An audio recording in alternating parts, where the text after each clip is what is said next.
Hello बच्चों, मैं हूं अंजारुल और आप देख रहे हैं आपका अपना चैनल मिस्टर एच। बच्चों, आज की क्लास में हम क्लास 10th के चैप्टर नंबर 3 के एक्सरसाइज 3.5 को कवर करेंगे। हालांकि वो कटा हुआ है बोर्ड एग्जाम से, सीबीएसई बोर्ड एग्जाम से कटा हुआ है, बट क्वेश्चन तो आ सकते हैं ना।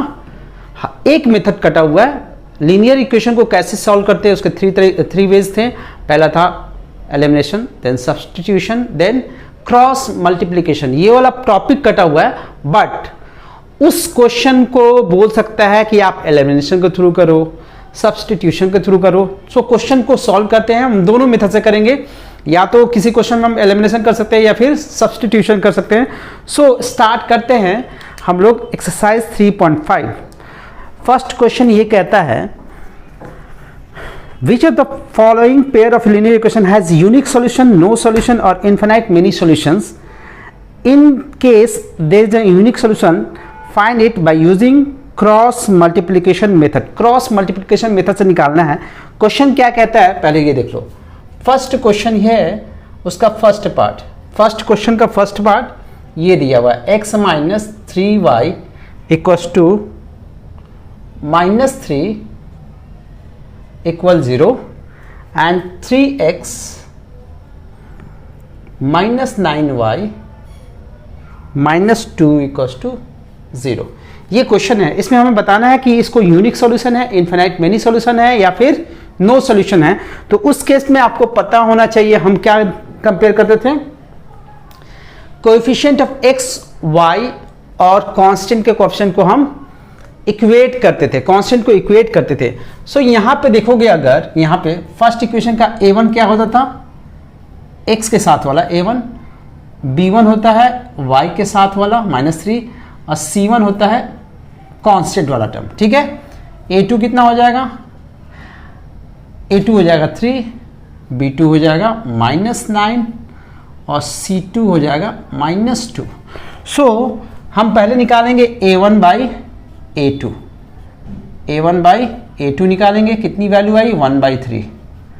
फिर b1 बाई b2 निकालेंगे, ये कितना होगा -3 बाई -9, ये कैंसिल आउट हो गया, 3 1 जा 3, 3 3 जा 9।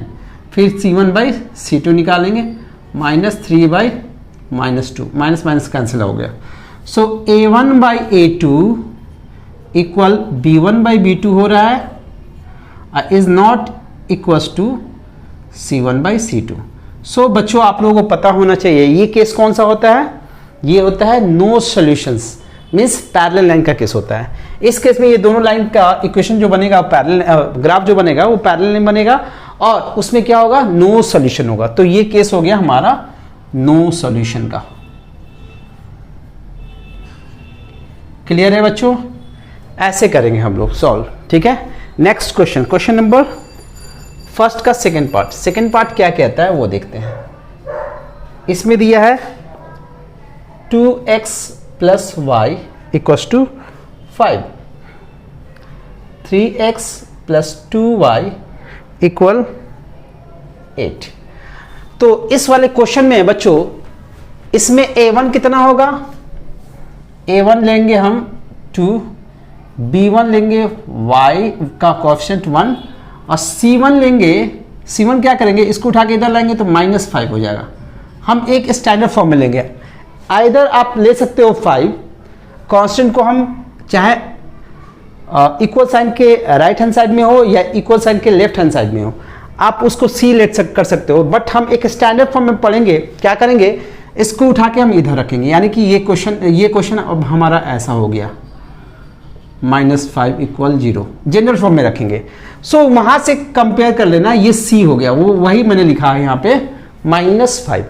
सिमिलरली दूसरे वाले का हो गया स्टैंडर्ड फॉर्म ये। सो यहाँ पे हो गया a2 is 3, b2 is 2 and c3 is -8। अब निकाल लेते हैं a1 by a2, a1 by a2 कितना हो गया 2/3, b1 by b2 equals to 1/2। दोनों इक्वल नहीं हो रहा है, a1 by a2 is not equals to b1 by b2। So unique solution आपको पता ही होगा, इसका यूनिक सॉल्यूशन होगा। अब सॉल्यूशन भी निकालना है इसका, कौन सा मेथड यूज कर ले, इसको क्रॉस मल्टीप्लिकेशन पूछा है बट हम क्रॉस से नहीं करेंगे, हम कर लेते हैं एलिमिनेशन के थ्रू। एलिमिनेशन में क्या कहेंगे, इन दोनों के इक्वेशन को 2x plus y equals to 5, first equation ये था, 3x plus 2y equals to 8 ये था। हम y को एलिमिनेट करेंगे, y के एलिमिनेट करने के लिए y के कोएफिशिएंट को सेम करेंगे, तो इसको इस वाले फर्स्ट वाले इक्वेशन को हम नीचे वाले जो y का टर्म है, y वाला टर्म जो है उसका जो कोएफिशिएंट है उससे मल्टीप्लाई करेंगे, और ऊपर वाले y का कोएफिशिएंट जो है उसको उससे दूसरे वाले इक्वेशन को मल्टीप्लाई करेंगे। सो ये हो गया हमारा फाइनली 4x, 2 2 4 हो गया ना, 2 2 4, सारे टर्म्स को मल्टीप्लाई करेगा, ये हो गया 2y और ये हो गया 10, 1 से मल्टीप्लाई करोगे कोई फर्क नहीं पड़ेगा, इसका सेहत ऐसा ही रहेगा, कोई फर्क नहीं पड़ेगा। अब क्या करते हैं, एलिमिनेट करने के लिए हम माइनस करते हैं। हम क्या करते हैं, आपको पता ही है, अगर आपने सारी वीडियोस मेरी देखी है तो पता ही होगा आपको प्रोसेस। ये कैंसिल आउट हो गया, ये दोनों कैंसिल आउट हो गए, तो ये कितना हो गया, 4 में से 3 माइनस हुआ, 1 बचा, 10 में से 8 माइनस करोगे तो 2 बचेगा, तो x की वैल्यू आ गई 2, y की वैल्यू निकालनी है, ये वाला x इसमें रख देते हैं, फर्स्ट में रखो या सेकेंड में रखो कोई फर्क नहीं पड़ता। फ्रॉम इक्वेशन फर्स्ट y की वैल्यू निकाल सकते हो 5 माइनस 2x, 5 में से 2x माइनस कर दिया, तो ये हो गया 5 माइनस 2 इंटू 2, 4 हो गया, 5 माइनस 4 इक्वल्स टू हो गया 1, सो y की वैल्यू हो गई 1, तो ये हो गया हमारा सॉल्यूशन, ये हो गया y इक्वल्स टू कितना हो गया 1, ये हमारा सॉल्यूशन हो गया, ठीक है। 3x minus 5y equal 20, 6x minus 10y equal 40। अब ये क्वेश्चन है, इसमें हमें क्या करना है, हमें चेक करना है कि इसके सॉल्यूशन है कि नहीं। तो हम करेंगे क्या, हम सबसे पहला काम करेंगे x y z के कोएफिशिएंट x y और कांस्टेंट यानी कि a1 b1 c1 निकालेंगे, a2 b2 c2 निकालेंगे। सो यहाँ पे a1 कितना हो गया, a1 हो गया 3, b1 हो गया -5 और c1 हो गया -20। स्टैंडर्ड फॉर्म में रखेंगे तो ये स्टैंडर्ड फॉर्म का मतलब क्या हो गया, इसको उठा के इधर करेंगे, ये प्लस का है इधर आएगा तो माइनस का हो जाएगा, ठीक है ना, यानी कि समथिंग ऐसा हो जाएगा 3x minus 5y minus 20 equals to 0, तो यहीं से कंपेयर किया, ठीक है। फिर ये दूसरा इक्वेशन हो जाएगा 6x माइनस 10y, इसको स्टैंडर्ड फॉर्म में रखने के बाद हम a b c निकालेंगे, इसके लिए a2 कितना हो जाएगा 6, b2 हो जाएगा -10 एंड c2 इज -40। अब रेशियो निकालते हैं, a1 बाई a2 कितना हो जाएगा 3/6 जो कि कट के हो जाएगा 1/2। फिर b1 बाई b2 निकालेंगे, इसकी वैल्यू कितनी होगी -5 बाई -10 जो कि कट के हो जाएगा 1/2। फिर c1 बाई c2 निकालेंगे, ये हो गया -20 बाई -40 जो कि कैंसिल होने के बाद हो जाएगा 1/2। सो आपको यहाँ से दिख रहा है कि a1 by a2 equals to b1 by b2 equals to c1 by c2। So इस केस में क्या होता है, दोनों लाइन कोइंसाइड करते हैं, means a1 by a2, b1 by b2 और c1 बाई c2 तीनों इक्वल हो, तो दो जो लाइन बन रही है इसका ग्राफ बनाओगे ना तो एक के ऊपर एक ऐसे हो जाएगा, ठीक है। सो मेनी सॉल्यूशंस होंगे, इसमें कितने सॉल्यूशंस होंगे, इनफाइनाइट मेनी सॉल्यूशन बोल सकते हो, मेनी सॉल्यूशन बोल सकते हैं, तो इनफाइनाइट मेनी सॉल्यूशंस होंगे इसमें, ठीक है बच्चों, समझ में आया कैसे हुआ है क्वेश्चन। सो अब देखते हैं नेक्स्ट क्वेश्चन है, क्वेश्चन नंबर फर्स्ट का fourth part. Question number fourth part में क्या कह रहा है, वही सेम प्रोसेस है, सेम क्वेश्चन है कि हमें इसको दिखाना है कि इसमें सॉल्यूशंस होंगे कि नहीं होंगे, होंगे तो कितने होंगे, यूनिक होंगे या इनफिनाइट मेनी होंगे, या नहीं होंगे तो फिर नो सॉल्यूशन वाला केस आ जाएगा। तो इसके लिए हम करेंगे क्या, इसके कोएफिशिएंट को लिखते हैं a1 को, ये ऑलरेडी स्टैंडर्ड फॉर्म में यानी कि एक साइड में 0 है, ठीक है। स्टैंडर्ड फॉर्म में रखने का मतलब यही होता है, स्टैंडर्ड फॉर्म बोल लो या फिर जनरल फॉर्म बोल लो, तो उसमें क्या होता है एक साइड में 0 होता है, तो ऑलरेडी 0 है। सो इसमें हो गया a1 हो गया 1, x का कोएफिशिएंट, a2 कितना हो गया -3 और A1 B1 लेते हैं ना, A1 B1 हो गया ये, और C1 हो गया -7। फिर लेंगे A2 कितना हो गया 3x का कोएफिशिएंट, B2 हो गया -3 और C2 हो गया -15। अब रेशियो को कंपेयर करते हैं, A1/A2 निकालते हैं। A1/A2 कितना हो रहा है 1/3, B1/B2 कितना हो रहा है -3/3, दैट इज 1/1। दोनों रेशियो सेम नहीं है, तो हम यहाँ पे कंक्लूजन क्या निकालते हैं, it implies that A1/A2 is not equal to B1/B2। दोनों इक्वल नहीं है। सो जब दोनों इक्वल नहीं है तो यूनिक सॉल्यूशंस होंगे। System has unique solution. अब यूनिक सॉल्यूशन है तो सिस्टम को सॉल्व करना है। सॉल्व कैसे करें, एलिमिनेशन से कर सकते हैं, सब्स्टिट्यूशन से कर सकते हैं। चलो बच्चों देखते हैं क्वेश्चन क्या कह रहा है। x - 3y = 7, इसको उठा के इधर कर दिया कांस्टेंट को, 3x - 3y = 15। अब इसको एलिमिनेट करना है। एलिमिनेट करने के लिए बच्चों देखो क्या था कॉन्सेप्ट, हम करते क्या है, पहले टारगेट करते हैं किसी एक को हटाना है, x और y में से किसी एक को हटाना है। तो अगर हमने टारगेट कर लिया तो उसके कोएफिशिएंट को सेम करते हैं। मान लो कि हमने टारगेट कर लिया y के कोएफिशिएंट यहाँ पे 3 है, यहाँ पे 3 है, दोनों सेम है, बट साइन का डिफरेंट है। अब करेंगे क्या, साइन भी यहाँ पे क्या है, साइन भी सेम ही है, माइनस है। तो उस केस में आप करते क्या, सेकेंड स्टेप है कि हम इसको माइनस करते हैं, दोनों इक्वेशन को माइनस। जब y का कोएफिशिएंट सेम हो जाए दोनों इक्वेशन में तो हम दोनों इक्वेशन को माइनस करते हैं, यहाँ पे साइन चेंज हो जाता है, ठीक है। तो ये कैंसिल आउट हो गया, ये हो गया -2x, -3 में से 1, यहाँ पे 1 है, 1 माइनस हो जाएगा तो बचेगा -2x। और यहाँ पे 15 में से 7 को माइनस करेंगे तो ये हो गया -8, क्योंकि बड़े वाले साइन के साथ, बड़े वाले एक नंबर के साथ माइनस का साइन है। ये माइनस कैंसिल आउट हो गया। x की वैल्यू निकालने के लिए हम क्या करेंगे, 8 को 2 से डिवाइड कर देंगे, क्योंकि इधर इंटू में उधर जाएगा तो डिवाइड में हो जाएगा। तो ये हो गया 4, x की वैल्यू आ गई 4। अब हमें निकालना है y की वैल्यू। y की वैल्यू निकालने के लिए हम करेंगे क्या, किसी एक इक्वेशन को चुनेंगे, इसको या इसको। हम इसकी वैल्यू किसी एक में डाल देंगे। सपोज करते हैं इक्वेशन फर्स्ट से हम लोग प्रोसीड करते हैं, ये फर्स्ट मान लेते हैं, इसको हम सेकेंड मान लेते हैं। फ्रॉम इक्वेशन फर्स्ट हमने क्या किया, x - 3y = 7 था ना, इसको इधर कर देगा, x - 7 = 3y। अब यहाँ पे x की वैल्यू पुट कर देंगे 4 - 7 = 3y, -3 = 3y, y की वैल्यू हो जाएगी -1। सो ये हो गया हमारा सोल्यूशन, ठीक है। यूनिक सोल्यूशन होगा, सोल्यूशन की वैल्यू क्या होगी हमने निकाल लिया, ठीक है। सो बच्चों अब देखते हैं क्वेश्चन नंबर सेकेंड का फर्स्ट पार्ट है, मोस्ट इंपॉर्टेंट क्वेश्चन है। इसमें क्या बोला है, इसमें बोल रहा है कि हमें बताना है for what value of a and b the following pair of linear equation has infinite many solutions. इस वाले इक्वेशन को इनफाइनाइट मेनी सॉल्यूशंस होंगे।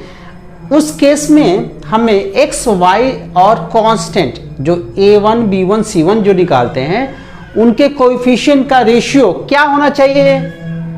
हमारे पास कॉन्सेप्ट क्या है, देखो बच्चों, ये यहां पे a1 कितना है 2, b1 है 3 और c1 है -7। इसको उठा के इधर लाया, पहले स्टैंडर्ड फॉर्म में कर लिया, ठीक है।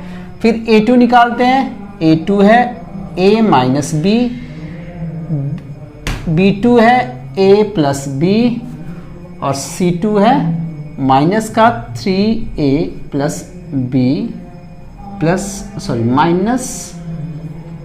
-2, ठीक है बच्चों, इतना समझ में आया।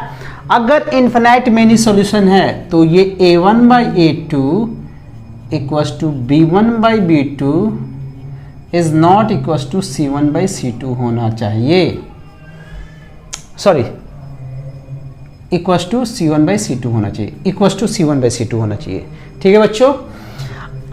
अब यहां पे क्या करेंगे, a1 क्या था हमारा 2 रखते हैं, a2 कितना था a - b, b1 कितना था 3, अब b2 था a + b, c1 था -7 और ये था -3a प्लस बी माइनस 2, ये माइनस कैंसिल हो गया। ठीक है बच्चों, अब देखो इसमें क्या है, ए और बी में दो इक्वेशन बनाने हैं। सो देखो कैसे बनाएंगे ए और बी में दो इक्वेशन। फर्स्ट पार्ट ये है, सेकेंड इसको मानेंगे और थर्ड ये है। सो यहाँ पे देखो ए और बी दो अननोन है, तो दो इक्वेशन बनाने पड़ेंगे हमें। सो एक बार हम फ्रॉम फर्स्ट एंड सेकेंड करते हैं, फ्रॉम फर्स्ट एंड सेकेंड। देखते हैं यहाँ से ए बी में क्या इक्वेशन बनता है। 2/a minus b, 3/a plus b. Cross कराओ इसको यहाँ पे, a plus b, 3a minus b. ये हो गया 2a plus 2b equal to 3a minus 3b। अब ये इधर आएगा तो ये हो जाएगा a, और b इधर आएगा तो ये होगा 5b। तो हमारे पास a और b में एक इक्वेशन आ गया, ये वाला। अब फ्रॉम हम करते हैं सेकेंड एंड थर्ड।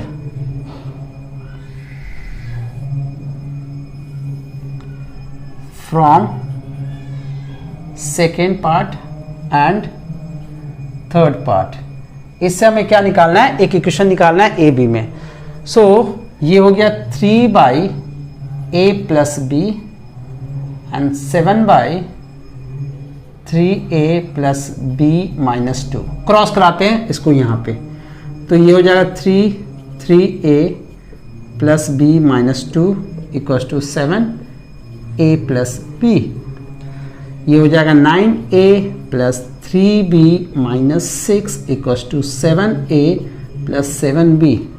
इसको इधर लाएंगे तो कितना हो जाएगा, 9 में से 7 माइनस होगा तो कितना हो जाएगा 2a, क्योंकि जब ये इधर से इधर आएगा तो माइनस का हो जाएगा। ठीक है, सिमिलरली ये 7b है, ये जब इधर आएगा तो ये हो जाएगा 3b में से 7b को माइनस करेंगे तो माइनस 4b हो जाएगा, और 6 को इधर ले आते हैं। ठीक है बच्चों, समझ में आ गया। ये हो गया हमारा सेकेंड इक्वेशन। इसको नाम दे दिया हमने ए का, इक्वेशन ए, इसको दे दिया इक्वेशन बी। अब क्या करेंगे, ए की वैल्यू यहां से इसमें पुट करेंगे। Put the value of a, put the value of a equals to 5b in equation b, b में डालते हैं। सो ये हो जाएगा 2a माइनस 4 इंटू 5, सॉरी ए की जगह भी डालना है ना, ए की जगह डालना है। 2a इक्वल टू 5b हो जाएगा, यहाँ पे a की जगह पे हम 5b डालेंगे, minus 4b equal to 6। This is 10b minus 4b equal to 6, 6b equal to 6 हो गया, b की वैल्यू हो जाएगी 1। ये हो गया b की वैल्यू। a की वैल्यू निकल जाएगी, a की वैल्यू क्या होगी, a इक्वल टू होगा 5 times b, that is 5। So ये आंसर हो गया, a equal to 5 and b equal to 1। ठीक है बच्चों, समझ में आया कैसे हुआ है। काफ़ी इंपॉर्टेंट क्वेश्चन है एग्जामिनेशन पॉइंट ऑफ व्यू से। सो बच्चों ध्यान से इसकी प्रैक्टिस करें। नेक्स्ट क्वेश्चन है, क्वेश्चन नंबर 2 का ही सेकेंड पार्ट है। इसमें क्या बोला है कि ये दो इक्वेशन दे रखे हैं, फर्स्ट और सेकेंड। ये फर्स्ट है और ये सेकेंड है। इन दोनों इक्वेशन को कोई भी सॉल्यूशन नहीं है, नो सॉल्यूशंस वाला केस है। तो उस केस में आपको पता है हमें क्या करना होता है, दोनों लाइन कैसे बनेंगे, दोनों बनेंगे parallel lines. So a1/a2 is equal to b1/b2 is not equal to c1/c2 वाला केस होना चाहिए। सो अब ध्यान से देखो बच्चों, क्या करेंगे इसमें हम सबसे पहले हम a1 निकाल लेंगे। स्टैंडर्ड फॉर्म में लिख ले क्या, चलो एक स्टैंडर्ड फॉर्म में लिख लेते हैं इसको, एक लाइन आगे प्रोसीड करते हैं स्टैंडर्ड फॉर्म में। बच्चों ऐसा भी कर सकते हैं, दो तरीके करने का। हम इसको क्यों नहीं फर्स्ट इक्वेशन मान ले सकते हैं, नीचे वाले इक्वेशन को फर्स्ट मान लिया, ऊपर वाले को सेकंड मान लिया। ठीक है, तो ये हो गया 2k minus 1 x k minus 1 y minus 2k plus 1 equals to 0। इसको इक्वेशन फर्स्ट मान लेते हैं, कोई फर्क नहीं पड़ेगा उससे, ऊपर नीचे लिखो या कहीं भी लिखो वैल्यू सेम ही आएगी। ठीक है, अब इसको मान लिया second equation 3x plus y minus 1 equal to 0।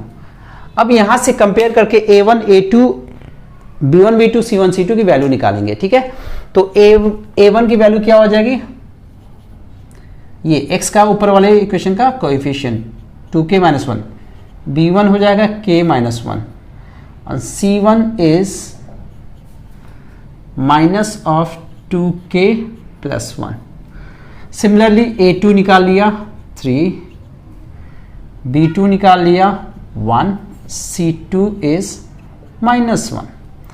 अब आपको पता है कंडीशन क्या है, फॉर नो सॉल्यूशन कंडीशन क्या है हमारे पास, a1 by a2 equals to b1 by b2 is not equals to c1 by c2। ये वाला केस निकालना है हमें। तो a1 तो आ चुका है हमारा, a1 आया हुआ ना, a1 कितना है, इतना है 2k minus 1 by 3 k minus 1 by 1 is not equal to minus 2k plus 1 by minus 1। ठीक है बच्चों, इतना क्लियर है। इसको हमने मान लिया फर्स्ट, इसको सेकेंड पार्ट और this one is third part. यहां से ये माइनस माइनस कैंसिल आउट हो गया। So first from first and second, from first and second part देखते हैं क्या होता है। 2k minus 1 by 3 equals to k minus 1 by 1 हो गया। इसको क्रॉस करा लो, it implies 2k minus 1 equals to 3k minus 3 हो गया। अब इसको इधर ले आते हैं, इसको इधर ले आते हैं, तो ये हो जाएगा 3 को इधर लाया तो प्लस का 3 माइनस 1 हो जाएगा और 3k था, इसको इधर ले गए 2k माइनस, तो ये हो गया 2 इक्वल्स टू k। k की वैल्यू कितनी आ गई, 2 आ गई। अब यहां से भी हम कुछ निकाल सकते हैं, इस वाले डेटा को भी यूज करके हम कुछ निकाल सकते हैं यूजिंग, आपकी बुक में ये आंसर दिया हुआ है, using second part and third part. k minus 1 by 1 equals to होना चाहिए 2k प्लस 1 बाई 1, नहीं होना चाहिए, नॉट इक्वल्स टू। ठीक है, अब यहां से क्रॉस कराना है बच्चों, जरा देखते हैं क्रॉस क्या करा, 1 हटा दो, 1 से कोई फर्क नहीं पड़ता, 2k प्लस 1। अब इस वाले प्लस को इधर ले आते हैं, इसको इधर लाते हैं, तो k minus 2k is not equal to 1 plus 1, यानी minus k is not equal to 2। तो k की वैल्यू हमें माइनस 2 नहीं लेनी होगी। ये भी कंडीशन आ सकता है, ये भी कंडीशन आ सकता है। अगर -2 लेंगे तो क्या फर्क पड़ेगा, -2 अगर लेंगे तब तो ये 0 हो जाएगा, नहीं -2 पे 0 नहीं होगा, हाँ ये भी होगा, -2 नहीं लेना होगा। तो आंसर अकॉर्डिंगली ये दिया हुआ है बुक में, ये भी होगा, ये भी कंडीशन आएगा उसमें। ठीक है बच्चों, तो ध्यान रखना इस चीज को। आपके एनसीईआरटी बुक में सिर्फ आंसर ये दिया है कि k की वैल्यू हमें 2 लेनी है, बट k की वैल्यू -2 नहीं होनी चाहिए, ये भी लेना है। और इन दोनों को अगर यूज करें तो क्या आएगा, ये भी तो हो सकता है ना कि this is not equal to this, तो यहां से कुछ आएगा 6k प्लस 3 2k प्लस 4, यहां से भी शायद यही वाला कंडीशन आएगा। 6k plus 3 equal to 2k minus 1 plus 3 है, इधर आएगा -4k, इधर जाएगा 4।